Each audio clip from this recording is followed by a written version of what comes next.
Hello, church family. One of the blessings of what the Lord is doing here at Hope Bible Church is that there is always a lot going on. Many activities, ministries, events. There's a lot of information that's getting put out, a lot of teaching that's taking place.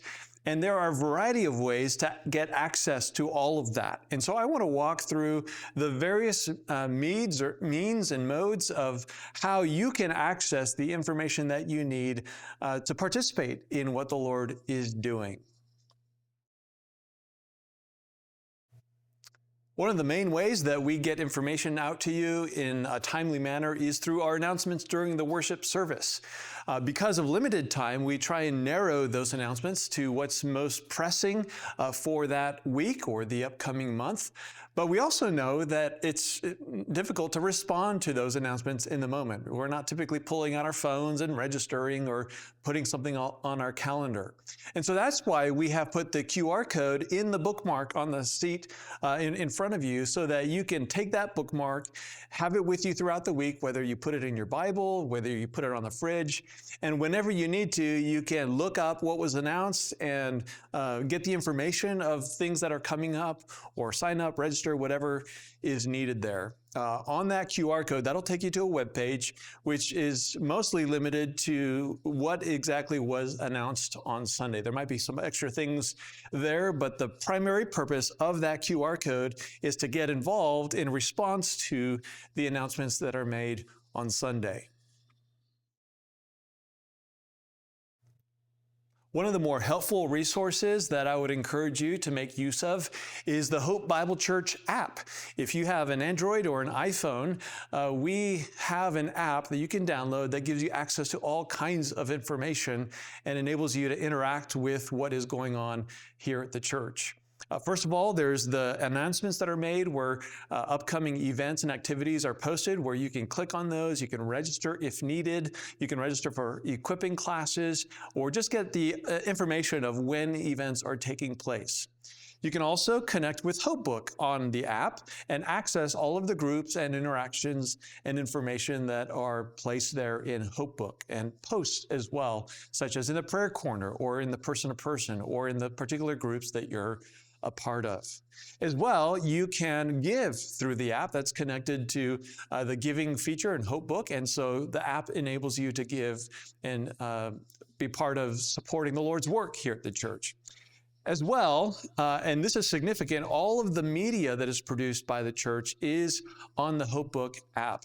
That means the video and the audio of our worship services and sermons, as well as the audio of our equipping classes and men's and women's ministry.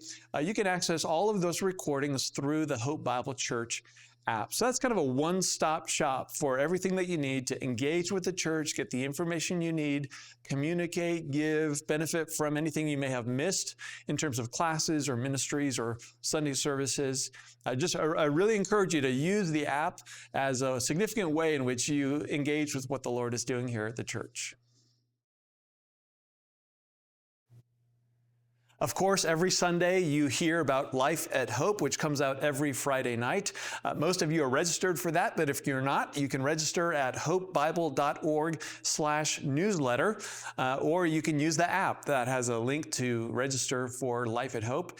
That is our weekly email that comes out giving you the latest information that is fresh off the press, if you will, in terms of activities, ministry opportunities, upcoming events, with all the links that you need to respond and engage with what the Lord is doing here at the church. I know that sometimes we can receive that email, and because we get so many other emails, just do a quick skim. But I'd encourage you to look at that carefully every Friday night or over the weekend, and that'll have the information that you need. And then it'll link you to the website and wherever else information is located online. Of course, we have our church website, which has a lot of information. Most of it would be directed towards those who are unfamiliar with our church, just wanting to find out who our leaders are, about our ministries, the events that are going on at a broad level, as well as our doctrine. There's so much information on our website for those who are still trying to get familiar with our church and learn about who we are. But there we're also being purposeful to post the information of major upcoming events. So if you want to invite maybe your neighbors or coworkers to some activity, you can always point them to the website, and on the homepage, whatever is our next major activity, that'll be linked there with all the information that's needed.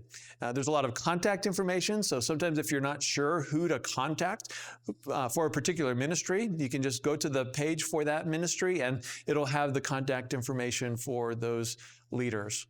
But our website is a great source of information. Of course, that's where you can live stream the service and also access the recordings of our messages and our equipping classes. So the website would be in many ways parallel to the app in terms of the information that's accessible and available for you.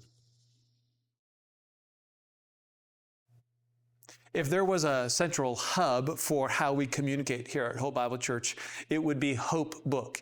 Now, it goes by another name in terms of the company that makes it, but we call it HopeBook because it's so central to the communication of our church. It's where you can be included in various groups depending on your participation in the life of the church, whether you're a member, whether you're a male or female, you get put into the Men of Hope or Women of Hope. There's groups like Person to Person where you can post things for free or ask questions, seeking suggestions, and there's the Prayer Corner where you can post prayer requests and respond to those who post prayer requests. There's all kinds of ways that we can engage with one another with HopeBook. And so we would encourage you to get familiar with HopeBook and to learn how to post messages and respond to messages. Many times you can tweak the communication preferences. If you were to get emails for every post that's put through, your email would undoubtedly be bombarded. So you can tweak that, but we would encourage you not to completely turn those off because otherwise you might miss out on critical information that is sent out either by the staff or the elders or those who are leading the ministries that you're involved with. So HopeBook is another key communication tool for the life of the church. And then the last thing that I would mention to you is social media. I know not everybody uses social media, but for those who do, we have a Facebook and Instagram account where we post what's coming up on a Sunday. We post events that are coming up. We'll post the links to recent messages that have been given through our worship services. That's really where there's a lot of engagement in terms of the moment-to-moment or day-to-day activity of the life of the church. And what the benefit of those posts is that you can share them so that those in your circle of friends can also hear about what the Lord is doing here at Hope Bible Church. So don't forget to connect with us on social media and benefit and share those posts as you see them. So these are all the ways that we have put together and are working hard to keep updated so that when you are looking for information, you can find exactly what you need, whether it's through the website or the app, Life at Hope, the Get Involved QR code, HopeBook, social media. We are trying to make sure that the information that you need is easily accessible wherever and however is most helpful to you. Of course, if there's ever something that you're struggling to find, you can always call the office or email us at office@hopebible.org. And Gina or other office staff would be glad to respond to you and help you get what you need. I hope this video has been helpful to give you an explanation of the various ways in which you can get plugged in and stay involved in the life of our church.